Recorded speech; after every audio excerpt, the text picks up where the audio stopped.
সূর্য আরেকটু উপরে উঠলে নিস্তব্ধ বাতা হঠাৎ সরব হয়ে ওঠে। চারদিকে ছুটোছুটি আর হুলস্থুল পড়ে যায়। মায়েরা শিশুদের নিয়ে অন্তঃপুরে চলে যায়, দরজার খিল এঁটে দেয়। যুবতী কন্যার সম্ভ্রম রক্ষায় অনেককে বসতি ছেড়ে অন্যত্র চলে যেতে দেখা যায়। আত্মগোপনেই ছিল তাদের উদ্দেশ্য। এলাকার বৃদ্ধরা কামান তুনির নিয়ে ছাদে ওঠে। যুবকরা বর্শা এবং তলোয়ার বের করে পজিশন নিয়ে দাঁড়ায়। এসবের কারণ এই ছিল যে কে যেন চিৎকার করে সতর্ক করে বলছে শত্রু বাহিনী আসছে। সকলের আতঙ্কিত দৃষ্টি নিবদ্ধ ছিল দূরের গগন পবনে। বহুদূরে ধুলোর মেঘমালা উঠতে দেখা যায়। ধুলোর এমন প্লাবন সৃষ্টি কেবল কোনো সেনাবাহিনীর পক্ষেই সম্ভব। বাতাহ এর যুবকের সংখ্যা ছিল কম। অধিকাংশই মালিক বিন নাবিরার সাথে অন্য গোত্রের বিরুদ্ধে যুদ্ধ করতে গিয়েছিল। অল্প সংখ্যক যারা ছিল তারা চরম ভীতি এবং আতঙ্কিত হয়ে পড়ছিল। লায়লার শয়নকক্ষের পালঙ্কে তখনও 3 শিশুর লাশ পড়েছিল। বাতাহ এ হুলস্থুল পড়ে গেলে সেও নিজের শিশু বাচ্চা বুকের সাথে চেপে ধরে কেল্লা সদৃশ্য ঘরের ছাদে এসে দাঁড়ায়। সে বারবার কোলের বাচ্চার দিকে তাকায় এবং চুমোয় চুমোয় সিক্ত করতে থাকে তার মুখমণ্ডল। সম্ভবত তার মাঝে এই আশঙ্কার উদ্রেক হয় যে আসন্ন শত্রুরা হয়তো প্রতিশোধ নিতে আসছে, আর তারা নিজেদের বাচ্চা হত্যার প্রতিশোধ তার বাচ্চাকে হত্যার মাধ্যমে নিবে। ভূমি উৎক্ষিপ্ত ধুলো নিকটে এসে পড়ে। ধুলোর পর্দার ফাঁক দিয়ে ঘোড়া এবং উট আবছা আবছা দেখা যায়। সাবধান বনু ইয়ারবু, হুঁশিয়ার! অজ্ঞাত স্থান থেকে প্রত্যয়দীপ্ত কণ্ঠ ভেসে আসে। জীবন বাজি রাখবে, ভীত হবে না। আগন্তুক বাহিনী ধুলোর আস্তরণ থেকে বেরিয়ে আরও এগিয়ে আসে। এলাকার কিছু লোক ঘোড়ায় চড়ে হাতে বর্শা এবং তলোয়ার নিয়ে আগত সৈন্যদের উদ্দেশ্যে এগিয়ে যায়। তাদের পরিণাম ছিল স্পষ্ট। আশ্চর্যের বিষয় হলো তাদের প্রভাবে সশস্ত্র অবস্থায় এগিয়ে আসতে দেখে আগত সৈন্যদের বিন্যস্ত সারিতে কোনরূপ পরিবর্তনের আভাস দেখা যায় না, বরং তারা আরও এগিয়ে গিয়ে ওই সৈন্যদের সাথে মিশে তাদেরই অংশ হয়ে যায়। আপনি! তারা স্লোগান তোলে, আপনি! মালিক বিন নাবিরা! যুদ্ধ খেলা শেষ। অল্প সময়ের মধ্যে যখন সকলেই জানতে পারে যে আগত সৈন্যরা কোনো শত্রু বাহিনী নয়, বরং তাদেরই গোত্রের সৈন্যরা যুদ্ধ ময়দান থেকে তারা ফিরে আসছে, তখন সর্বত্র খুশির স্লোগান ওঠে। চিৎকার এবং গলা ফাটিয়ে সবাই আনন্দ প্রকাশ করে। মৃত্যুপ্রায় বাতা নগরী দেহে প্রাণ ফিরে পায়। হৃদয়ের স্পন্দন পেয়েই সে জেগে ওঠে। মৃত্যুপুরী মুহূর্তে জনতার কল কাকলিতে মুখর হয়ে ওঠে। জনতা মুহুর্মুহু স্লোগান আর বিরচিত সংবর্ধনা দিয়ে সৈন্যদের অভ্যর্থনা জানায়। রজনীগন্ধা আর গোলাপের তোড়া দিয়ে জনতা প্রিয়জনদের বরণ করে নেয়। মালিক বিন নাবিরা অভ্যর্থনায় যোগ দেয় না। সে এসে কোথাও দাঁড়ায় না, সোজা নিজের বাড়িতে আসে। ঘোড়ার থেকে লাফিয়ে নেমে অন্দরে চলে যায়। লায়লার দুর্বার আকর্ষণই তাকে কোথাও থামতে কিংবা অপেক্ষা করতে দেয় না। লায়লার মলিন মুখে গোলাপের হাসি না ফোটা পর্যন্ত তার হৃদয় শান্ত হয় না। যে কোনো মূল্যে সে প্রাণপ্রিয়া লায়লার মুখের হাসি ধরে রাখতে চায়। তাই তো সে ঘর ছেড়ে এই পণ করে বেরিয়ে গিয়েছিল যে লায়লার মনের ইচ্ছা পূরণ করেই তবে সে ঘরে ফিরবে। লায়লার ইচ্ছা বাস্তবে সে অক্ষরে অক্ষরে পূরণ করে। লুটতারাজের পরিসমাপ্তি ঘটিয়ে সৈন্যদের নিয়ে ফিরে আসে। ইচ্ছা পূরণ হওয়ায় লায়লা তাকে আন্তরিক অভ্যর্থনা জানাবে, ফুলের মালা দিয়ে বরণ করে নিবে। সবচেয়ে বড় কথা, লায়লার ম্লান মুখে হাসির ফোয়ারা ছুটবে। এমনি একগুচ্ছ আশা নিয়ে সে দৌড়ে অন্দরমহলে এগিয়ে যায়। কিন্তু না, অন্দরের অবস্থা ছিল বাইরের অবস্থা থেকে সম্পূর্ণ ভিন্ন।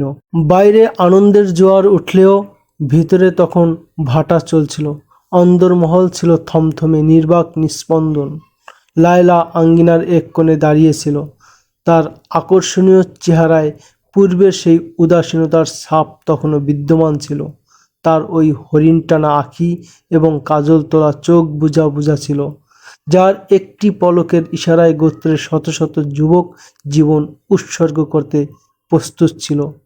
তোমার নির্দেশ আমি মান্য করেছি লায়লা। মালিক বিন নাবিরা এক প্রকার দৌড়ে গিয়ে লায়লাকে বাহুবন্ধনে আবদ্ধ করতে করতে বলে, লড়াই খতম করে দিয়েছি, আমরা শীঘ্রই বন্দি বিনিময় করব।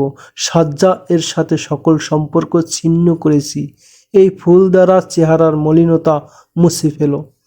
মালিকের এহেন আবেগ লায়লার মাঝে কোনো অনুভূতি জাগাতে সক্ষম হয় না। তার দেহ যেন প্রাণহীন ছিল। মালিককে দেখে অন্য সময় তার শরীরে যে উষ্ণ শিহরণ বয়ে যেত তা এখন সৃষ্টি হয় না। মালিক তাকে স্বাভাবিক ও প্রাণচঞ্চল করতে অনেক চেষ্টা করে, কিন্তু লায়লা পূর্ববৎ ম্রিয়মাণ ছিল, যেন ঝরে যাওয়া একটি ফুল। আসলে আমার অন্তরে একটি ভীতি গভীরভাবে বসে গেছে। অনেকক্ষণ পর দীর্ঘশ্বাস ছেড়ে উদাস কণ্ঠে লায়লা বলে, কেমন ভয়? মালিক ভুরু কুঁচকে জানতে চায়, কার ভয়? শাস্তির। লায়লা বলে, প্রতিশোধের। সাজ্জা একা হয়ে গেছে। তার অপর সহযোগীও ওকিও তার সঙ্গ ছেড়ে দেয়। মালিক বিন নাবিরা ওকিকে বলেছিল সে এক নারীর ফাঁদে পা দিয়ে নিজ গোত্রের উপর চড়াও হয়েছে। সাজ্জা নিজ বাহিনী নিয়ে নওয়াজের দিকে চলে যায়। পূর্বে বলা হয়েছে যে সে ইয়ামামায় আক্রমণ করতে গিয়েছিল, কিন্তু মুসাইলামার ফাঁদে পড়ে যায়। এক পর্যায়ে মুসাইলামা তাকে বিবাহ করে। মালিক বিন নাবিরার পাপের শাস্তি শুরু হয়ে গিয়েছিল। অন্যতম সহযোগী ওকি বিন মালিক তার সঙ্গ ছেড়ে মুসলমানদের সাথে গিয়ে মিলিত হয়। মালিক তাকে বাধা দিতে চেষ্টা করে, আমরা দুজনও যদি বিচ্ছিন্ন হয়ে পড়ি তবে মুসলমানরা আমাদের পদতলে পিষ্ট করে ছাড়বে। মালিক ওকিকে বলে, আমরা ঐক্যবদ্ধ থাকলে তাদের মোকাবিলা করতে পারবো। আমি জীবিত থাকতে চাই মালিক, ওকি তার উত্তরে বলে। মদিনা বাহিনীর সামনে আজ পর্যন্ত কেউ টিকতে পেরেছে কি? গাতফান পরাভূত, তাই পরাজিত, বনু সালেম, বনু আসাদ, হাওয়াজিন কেউ মুসলমানদের মোকাবিলায় দাঁড়াতে পারেনি। অতঃপর সবাই ঐক্যবদ্ধ হয়েছে এবং উম্মে জামাল সালমাকেও তাদের সাথে যুক্ত করেছে, কিন্তু তারপরেও টিকতে পারেনি। তোমার মনে নেই কিভাবে অলিদের পুত্র খালিদ তাদেরকে তাড়িয়ে ও ভাগিয়ে দিয়েছে? সালমাকে হত্যা করা হয়েছে। আমরা মুসলমানের রক্ত ঝরিয়েছি, তারা এ রক্তের প্রতিশোধ নিবেই, আমাদের ক্ষমা করবে না। সমস্ত গোত্রকে পরাজিতকারী খালিদ মদিনায় ফিরে যায়নি, সে এখন বাজা খায়। অপরদিকে মুসলমানদের আরেক প্রখ্যাত সেনাপতি ওসামাও আছে। তাদের মধ্য হতে যে কেউ যে কোনো মুহূর্তে এদিকে আসতে পারে। তাদের রক্তপাতের ক্ষমা এবং আমাদের প্রায়শ্চিত্তের এখন একমাত্র পথ এটাই যে আমরা পুনরায় তাদের আনুগত্য মেনে নিয়ে এখানকার বিভিন্ন গোত্র হতে জাকাত, ট্যাক্স ইত্যাদি পূর্বের মতো নিয়মিত আদায় করে যাব। ও কি বাস্তবসম্মত সিদ্ধান্ত নিলেও মালিক বিন নাবিরা তৎক্ষণাৎ কোনো সিদ্ধান্ত নিতে পারে না। হযরত খালিদ বিন ওয়ালিদ রাদিয়াল্লাহু তাআলা আনহু এরই মধ্যে অবগত হন যে মালিক বিন নাবিরাকে রাসূল সাল্লাল্লাহু আলাইহি সাল্লাম আমির নিযুক্ত করেছিলেন, কিন্তু সে জাকাত, কর ইত্যাদি আদায় করে মদিনায় পাঠায়নি, বরং পুনরায় তা মালিককে ফিরিয়ে দিয়েছে। গোয়েন্দারা প্রমাণস্বরূপ হযরত খালিদ রাদিয়াল্লাহু তাআলা আনহুকে মালিকের রচিত একটি পংক্তিও শোনায়।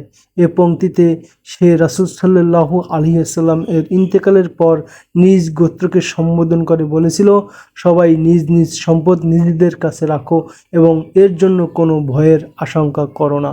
ইসলামী রাষ্ট্রের পক্ষ হতে আমাদের উপর কোনো বিপদ নেমে এলে আমরা তা এই বলে মোকাবিলা করব যে আমরা মুহাম্মাদের ধর্ম গ্রহণ করেছিলাম, আবু বকরের নয়। মালিক বিন নাবিরা সাজ্জা এর সাথে মিলে মুসলমানদের উপর যে ব্যাপক গণহত্যা চালায় তার খবরও হযরত খালিদ রাদিয়াল্লাহু তাআলা আনহু পেয়ে যান।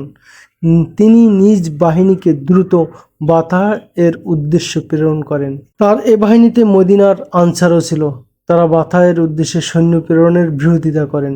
আল্লাহর কসম, হযরত খালিদ রাদিয়াল্লাহু তাআলা আনহু বলেন, আমার সৈন্যদের মাঝে এই সর্বপ্রথম এমন লোক দেখলাম যারা নিজ আমির এবং সেনাপতির নির্দেশ অমান্য করেছে। এটাকে নির্দেশ লঙ্ঘন বলুন অথবা আর যাই কিছু বলুন, আনসারদের প্রতিনিধিত্বকারী বলে, খলিফার নির্দেশ ছিল তোলাইহাকে অনুগত করে সেখানে রাসূল সাল্লাল্লাহু আলাইহি ওয়াসাল্লাম এর প্রতিষ্ঠিত ব্যবস্থাপনা পুনর্বহাল করা। কেউ যুদ্ধ করতে এগিয়ে এলে তার মোকাবিলা করা, অন্যথা বাজাখায় গিয়ে পরবর্তী নির্দেশের অপেক্ষায় থাকা। আমাদের জানা আছে বাতা এর উপর আক্রমণের কোনো নির্দেশ মদিনার হাইকমান্ড থেকে আসেনি। এটা কারো অজানা আছে কি আমি তোমাদের আমির এবং সিপাহসালার? হযরত খালিদ রাদিয়াল্লাহু তাআলা আনহু জিজ্ঞাসা করেন এবং সকলের দিকে ঘুরে ঘুরে তাকান। কোনো সাড়া শব্দ না এলে পুনরায় তিনি বলেন, আমার জানা নেই যে খলিফার সাথে তোমরা কি চুক্তি করে এসেছো। আমি শুধু জানি যে খলিফা আমাকে এই নির্দেশ দিয়েছেন যে যেখানেই ধর্মান্তরিতের খবর পাও এবং যেখানেই মদিনার সাথে কৃত চুক্তি ভঙ্গ করা হয় সেখানেই যাবে এবং ইসলামকে সুসংহত ও সমুন্নত করবে। আমি সেনাপতি, দায়িত্ব সুষ্ঠুভাবে সম্পন্ন করতে যদি আমাকে এমন কোনো পদক্ষেপও নিতে হয় যার ব্যাপারে খলিফার পক্ষ হতে কোনো নির্দেশ নেই, তথাপিও তা আমি অবশ্যই করব।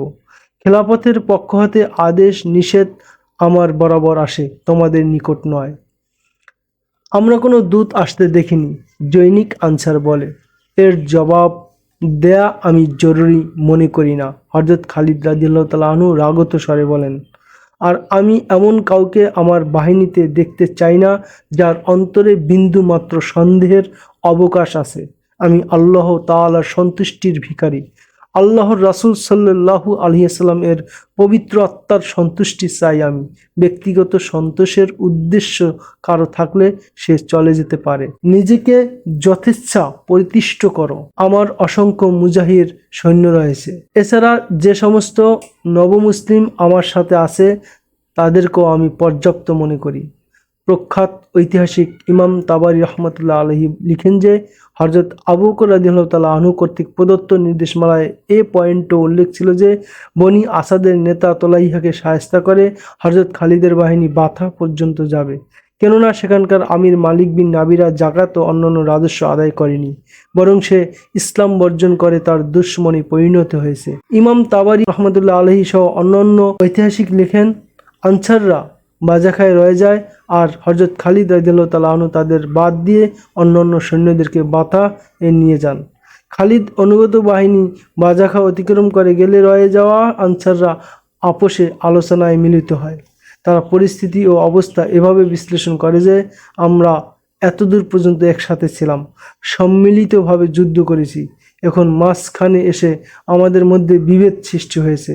মূল বাহিনী হতে এভাবে পৃথক হয়ে যাওয়া আমাদের জন্য ঠিক হয়নি, আমাদের জন্য বিচ্ছিন্ন হয়ে থাকা এ কারণে ঠিক নয়, এক আনসারি মন্তব্য করে। যে মুহাজির আর নবমুসলিমরা কোনো বিজয় হাসিল করলে তার কৃতিত্বের অংশীদার আমরা হব না, মদিনায় গিয়ে এর জন্য আমাদের লজ্জা পেতে হবে। এবং এ কারণেও আরেকজন ভিন্ন কারণ উল্লেখ করে বলে যে হযরত খালিদ কোথাও পরাজিত হলে মদিনার জনতা আমাদেরকে তিরস্কার করবে। তারা আমাদেরকে এই বলে নিন্দা করবে যে মদিনা থেকে এত দূরে রণক্ষেত্রে এসে আমরা হযরত খালিদ ও তার সাথীদের সাথে প্রতারণা করেছি, আমাদেরকে অভিশাপ দেওয়া হবে। আলোচনার এক পর্যায়ে সকল ভুল বুঝাবুঝির অবসান ঘটিয়ে সম্মিলিতভাবে তারা খালিদ বাহিনীতে যোগ দেওয়ার সিদ্ধান্ত গ্রহণ করে, কিন্তু হযরত খালিদ রাদিয়াল্লাহু তাআলা আনহু ততক্ষণ অনেক দূর চলে গিয়েছেন। তারা পরামর্শ করে এক দ্রুতগামী সওয়ার তৎক্ষণাৎ হযরত খালিদ রাদিয়াল্লাহু তাআলা আনহু এর উদ্দেশ্যে প্রেরণ করে। দ্রুতগামী সওয়ার ধূলিঝড় উড়িয়ে খালিদ বাহিনীর লক্ষ্যে ছুটে আসে এবং সোজা হযরত খালিদ রাদিয়াল্লাহু তাআলা আনহু এর সামনে এসে ঘোড়া থামায়। আনসারদের মধ্যে হতে যারা পিছন থেকে গিয়েছিল, তুমি তাদের একজন নও? হযরত খালিদ রাদিয়াল্লাহু তাআলা আনহু জানতে চান। জি হ্যাঁ সম্মানিত আমির, আশরাহি জবাবে বলে, আমি তাদেরই একজন। আপনাকে একথা বলার জন্য তারা আমাকে পাঠিয়েছে যে অনুগ্রহ করে আপনি যেন তাদের জন্য অপেক্ষা করেন, তারা এক্ষুনি এসে আপনার সাথে মিলিত হবে। হযরত খালিদ রাদিয়াল্লাহু তাআলা আনহু সৈন্যদের থামতে বলেন। কিছুক্ষণের মধ্যেই সকল আনসার এসে পড়ে, অতঃপর সমস্ত সৈন্য বাতাহ এর উদ্দেশ্যে রওনা হয়। লায়লা, বাতাহে মালিক বিন নাবিরা নিজ স্ত্রীকে বলছে, তুমি আমাকে ভালোবাসা শিখিয়েছ, তোমার রূপ সৌন্দর্য আর জাদুকরী চোখ আমার কাব্যে নতুন প্রাণ সঞ্চার করেছে। এখন আমাকে সাহস যোগাও লায়লা, আমার অন্তরে ক্রমে ভীতি জেঁকে বসেছে। আমি আপনাকে প্রথম দিনই বলেছিলাম অহংকার গর্ব সম্পূর্ণ বর্জন করুন মালিক। লায়লা বলে, কিন্তু আপনি এত দূর এগিয়ে যান যে মানুষকে পিঁপড়া জ্ঞান করে পায়ের নিচে ফেলে পিষে পিষে হত্যা করেন।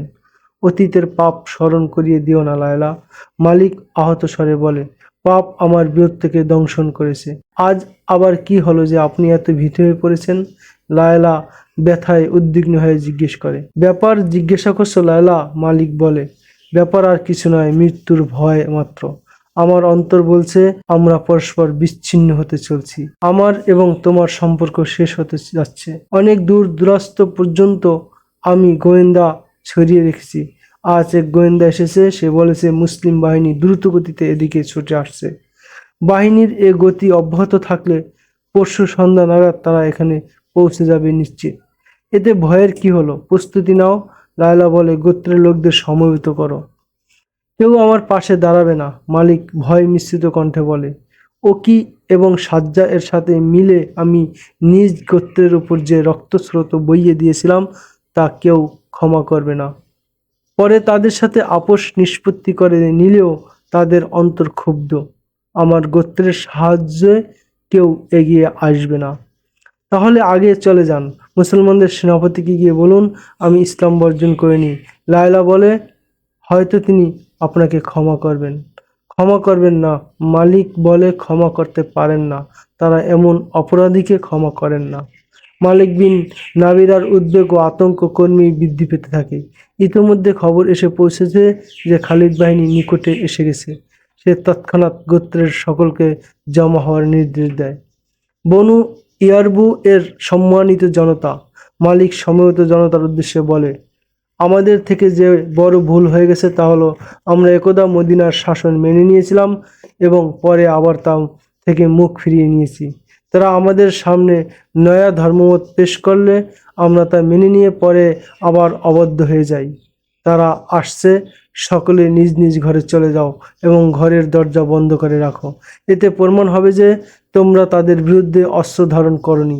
তারা ডাকলে খালি হাতে সামনে এসে দাঁড়াবে। মোকাবিলায় অযথা প্রাণহানি ছাড়া কাঙ্ক্ষিত লাভ হবে না। যাও, নিজ নিজ ঘরে যাও। জনতা উদ্ভূত বিপদ ও তার মাত্রা অনুভব করতে সক্ষম হয়।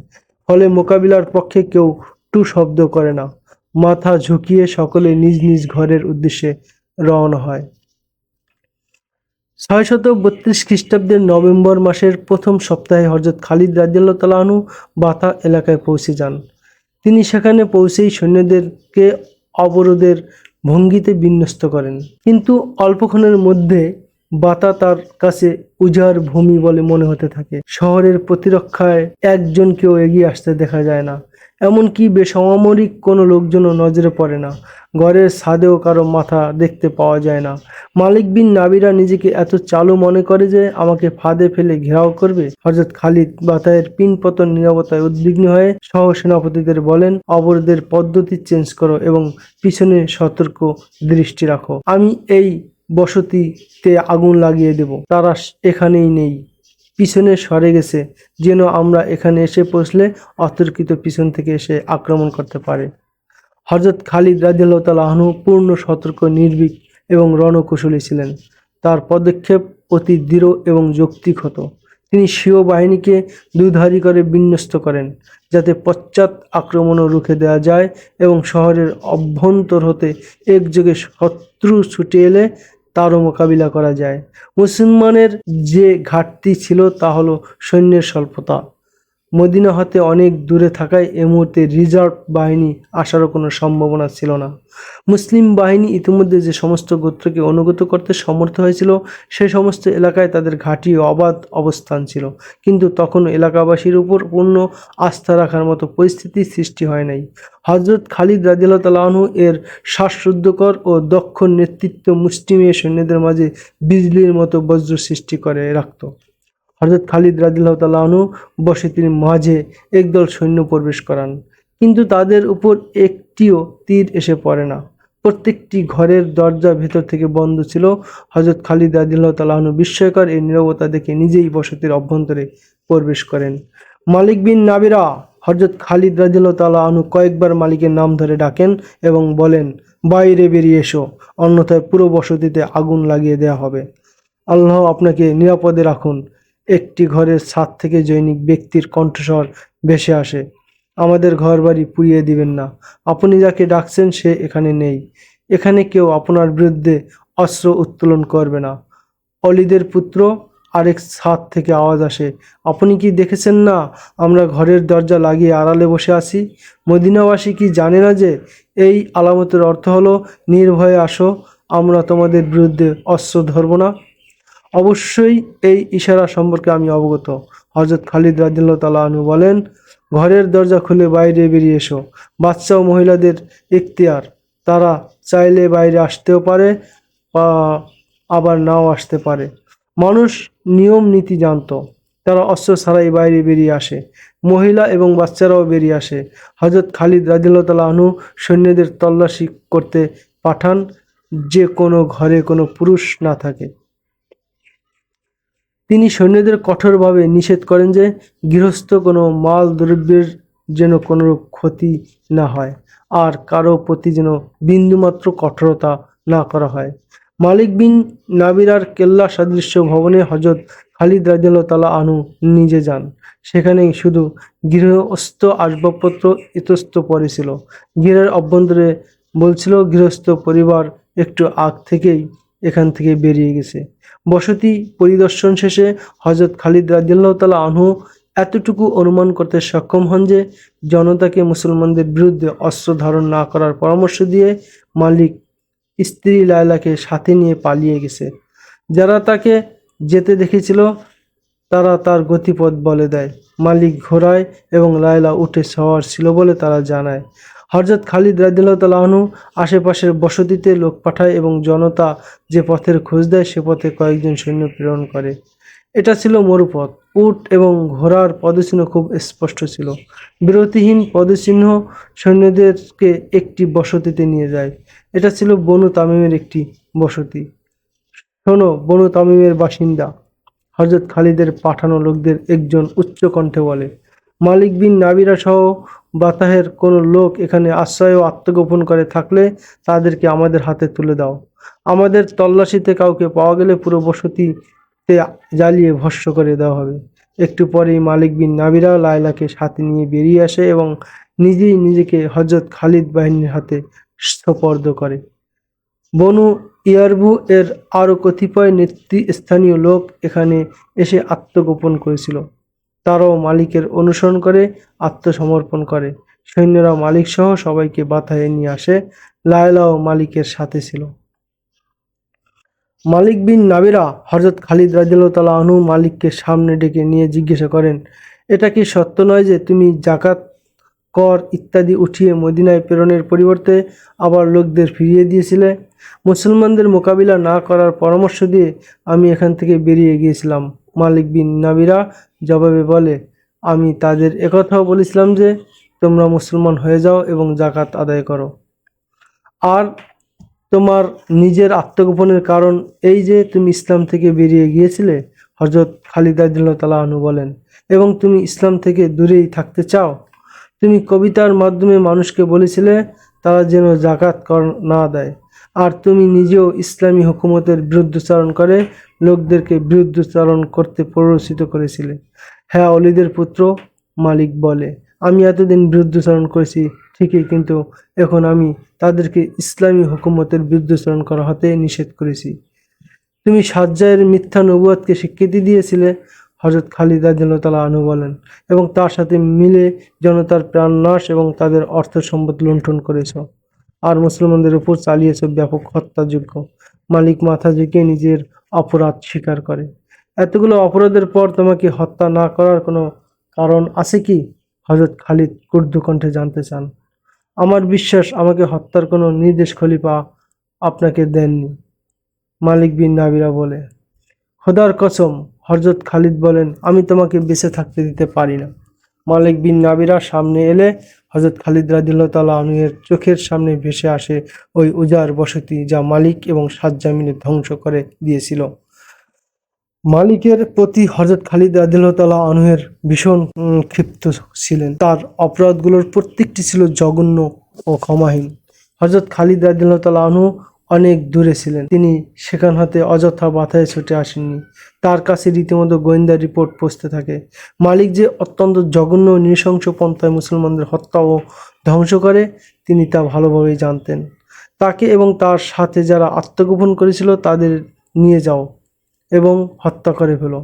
হযরত খালিদ রাদিয়াল্লাহু তাআলা আনহু নির্দেশ দেন। তাদেরকে বধ্যভূমিতে নিয়ে গেলে হযরত খালিদ রাদিয়াল্লাহু তাআলা আনহুর কাছে খবর পৌঁছে যে লায়লা নাম্নী এক রূপবতী নারী তার সাক্ষাৎকার। সে নিজেকে মালিক বিন নাবিরার স্ত্রী পরিচয় দিয়ে স্বামীর জীবন ভিক্ষা চাইতে এসেছে। হযরত খালিদ রাদিয়াল্লাহু তাআলা আনহু তাকে উপস্থিত করতে বলেন। হযরত খালিদ রাদিয়াল্লাহু তাআলা আনহু নিজেও ছিলেন সর্দার পুত্র।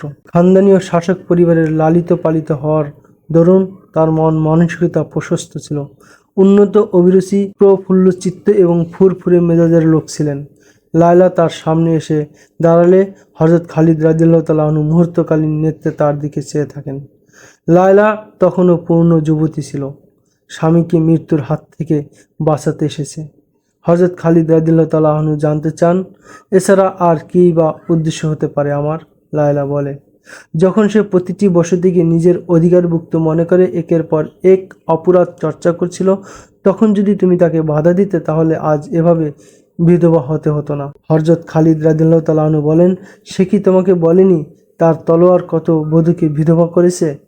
তার জানা ছিল না যে পাপের খেসারত তাকে এতদিন দিতেই হবে? তাকে রোধ করা আমার পক্ষে সম্ভব ছিল না। লায়লা বলে, তাহলে আজও তুমি আমাকে বিরত রাখতে পারবে না? হযরত খালিদ রাদিয়াল্লাহু তাআলা আনহু বলেন, এটা আমার নিজের নয়, খোদ আল্লাহর নির্দেশ।